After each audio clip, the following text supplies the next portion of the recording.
Welcome to the Perham Show. We are coming to you from Lakes Cafe in downtown Perham, and my guest today is Joyce Bunnell, and she is coming to us from Lakeland Hospice and Home Care, based out of Fergus Falls, but serving our area. Welcome, Joyce. Thanks for being with us. And this time of year, this holiday season, can be a very difficult time for people either doing caregiving or missing loved ones that are no longer with us. And so that's what we're going to talk about today. I know that Lakeland Hospice and Home Care works hard to help people through all of these stages. That's right. Now, you have just recently started a new caregiver support group. That's right. And we met yesterday. So I wanted to get the word out about that. This can be someone who caregives for someone with a life-threatening illness, but we kind of have a broad definition of an illness, but it could be someone who's caring for someone in their own home. The person could be in a nursing home, they could be in a senior apartment, they could still be in their own home, but there's usually one main caregiver that's in charge of helping that person, and that can be exhausting. Well, there can be all sorts of things that go along with that. I mean, besides being exhausting, feeling like you're maybe not doing a good enough job, or having some guilt feelings that you don't have the time always to give. So there's a lot of things that go into that process of being a caregiver. Right, and the group covers like three main areas. We have educational readings on caregiving.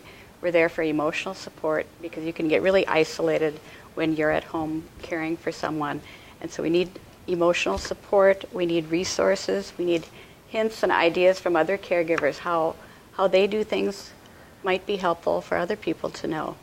So it's really a way of getting the caregiver out of the house for an hour or so, meeting with other people, getting some new ideas and resources, and taking care of the caregiver themselves too. Yeah, and I think when you speak to that isolation, this is an opportunity to let people know that they're just not alone. Right. That there are people out there going through the same thing, feeling the same thing, and having the same questions. That's right. When does the group meet? We meet the second Tuesday of the month in Fergus Falls at our new hospice house. So we meet at 3 o'clock in the afternoon, the second Tuesday. Okay. Now, I wanted to find out about your definition of a caregiver. I mean, I know that people work in this. There are staff in nursing homes. Right. There are family. Do you have a pretty loose definition? Still, there's usually one family member or friend kind of in charge of being an advocate for the care receiver, especially if they're in a nursing home setting too. Okay. So that can be exhausting. Many people who have someone in a nursing home are visiting there every day. Never take a day off, and that's good, but that's also stressful too. And so it's kind of, you're leaning more towards the family person. Does the family need to be on hospice? No, it's open to anyone in the community who's doing caregiving, and it could be a chronic illness, but we always have our resources for bereavement too, also open to the public, whether you have a family member in hospice care or not. Okay. Do you have a telephone number, Joyce? Now that you said this was the first Tuesday?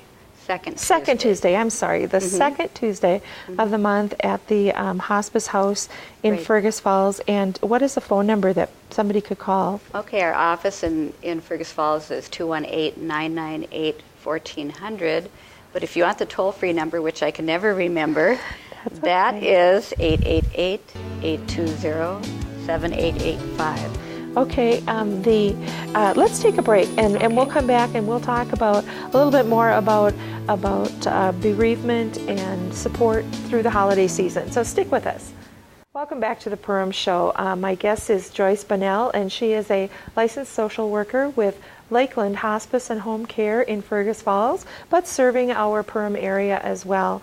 And we're going to finish up today with talking about why it seems that in these times when you have so many family traditions and everybody in the holidays is, it seems sometimes that grief hurts more now.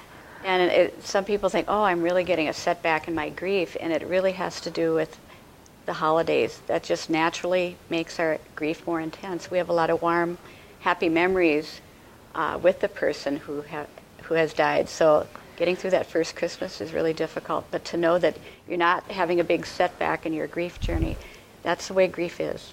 Okay. And so what are some of the tools that you can share, or how people can maybe identify that they might be struggling with some of these issues?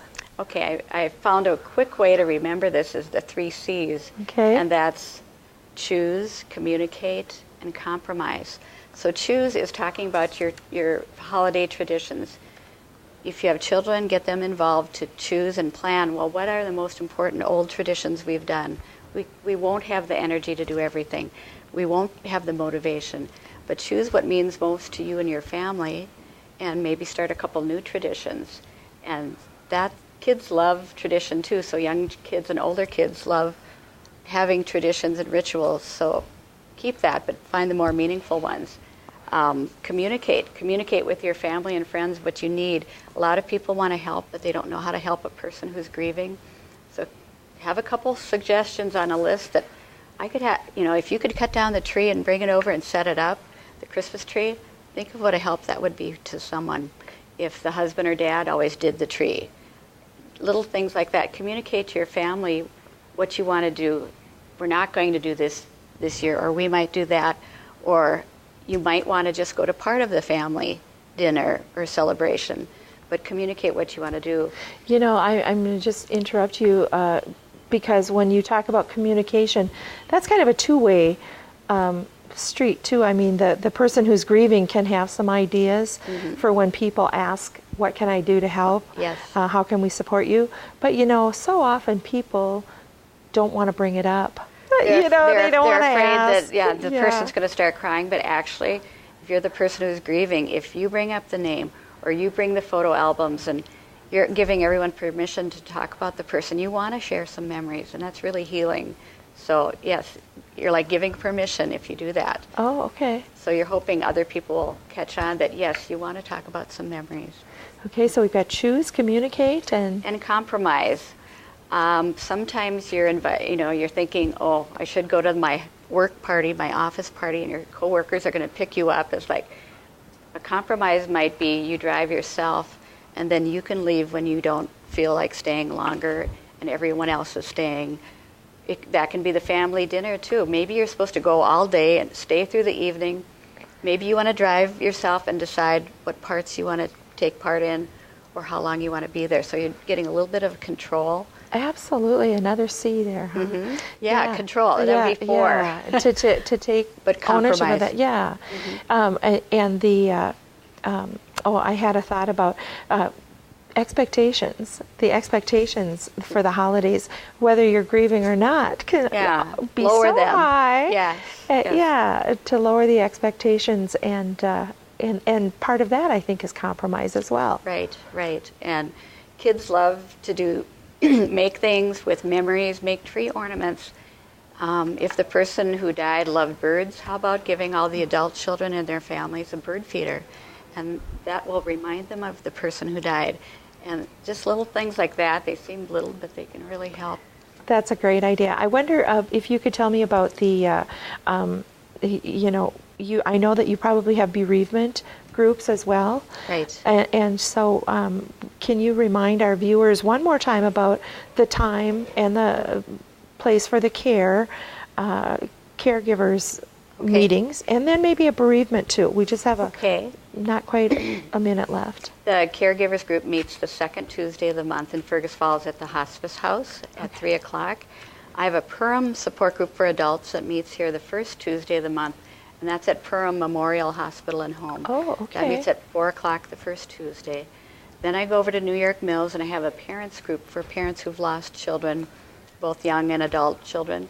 So that meets the second Thursday at 5:30 at the public library. That includes a light supper that's contributed by St. Peter's Lutheran Church of New York Mills. Well, Joyce, it sounds like, people think of Lakeland Hospice and Home being in Fergus Falls, but you really are in the Perham, in our viewing area, serving families and caregivers. So that's so much to remember. Make sure you just give a call over to Lakeland Hospice and Home in Fergus Falls to get on board with those dates and times. Joyce Bunnell, thanks so much for being with us on the Perham Show. Thank you, Patty. And thank you for tuning in as well.